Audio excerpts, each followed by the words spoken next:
Now we can discern the chilling, silent scream on the face of this child who is now facing imminent extinction.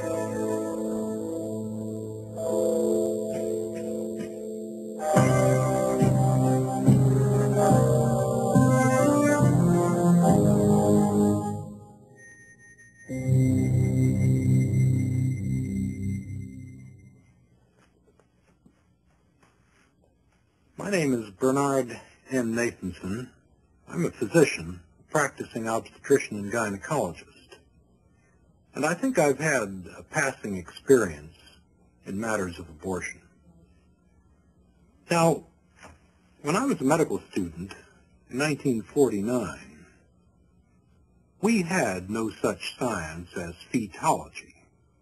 We were taught that the unborn child, the fetus, was something in the uterus, but it was really an article of faith as to whether or not it was a human being and whether or not that human being had any unique personal qualities.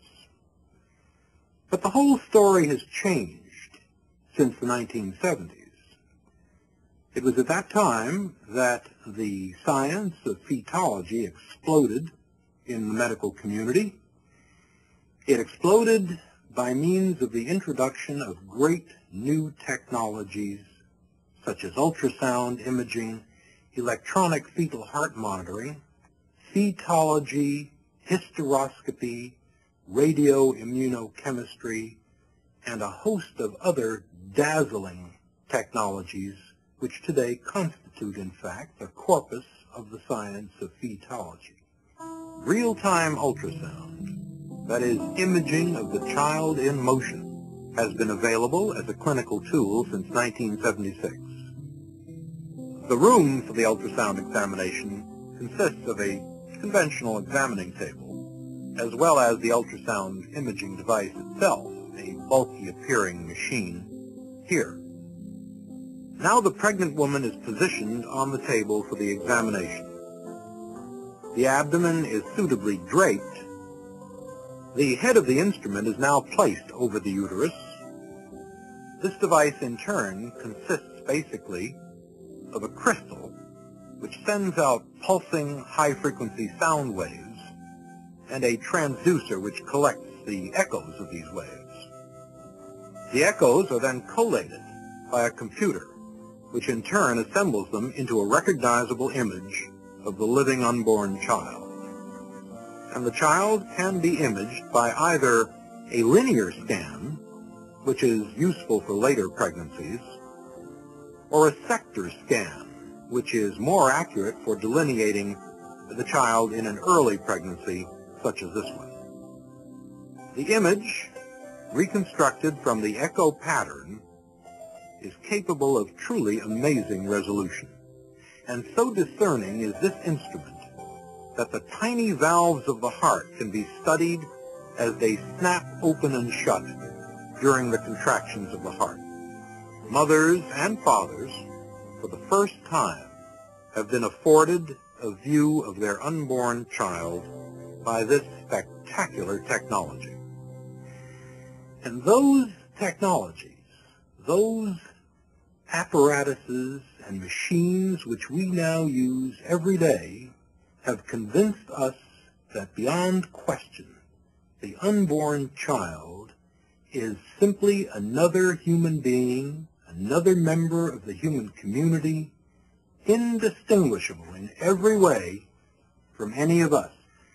Now, for the first time, we have the technology to see abortion from the victim's vantage point.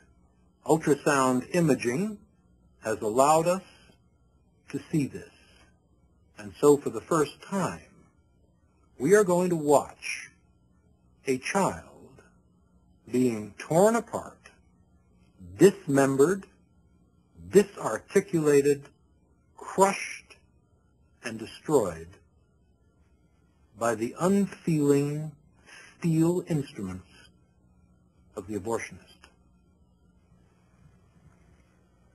What we are looking at here is a depiction of the development of this child in its prenatal stage of life, from virtually the very beginnings to the end of that stage. We have here the child at 4 weeks, at 8 weeks, at 12 weeks, at 16 weeks, at 18 weeks, at 20 weeks, and at 28 weeks. As you can see, there is no revolutionary or dramatic change in the form or in the substance of this person throughout this developmental stage. Now, this little person at 12 weeks is a fully formed, absolutely identifiable human being. He has had brain waves for at least 6 weeks. His heart has been functioning for perhaps 8 weeks. And all the rest of his human functions are indistinguishable from any of ours. Now, this book is Williams Obstetrics, the 16th edition, written in 1980.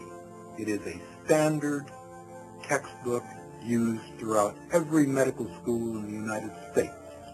The preface of this book, published in 1980, cautions us as follows. Happily, we have entered an era in which the fetus can be rightfully considered and treated as our second patient. Who would have dreamed, even a few years ago, that we could serve the fetus as physician? Traditional medical ethics and precepts command us that we must not destroy our patients, that we are pledged to preserve their lives.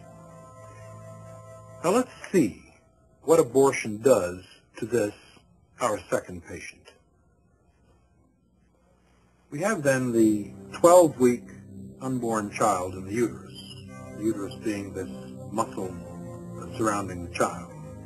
When the abortionist commences the procedure, he will first place this instrument, which is known as a speculum, into the woman's vagina and will then open it in order to visualize the cervix, the neck of the womb, here.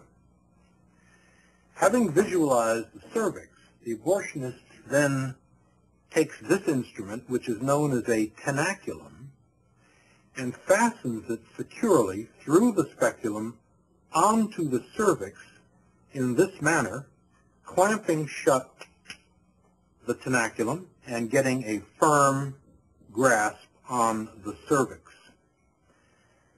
The next instrument which is brought into play is called the sound.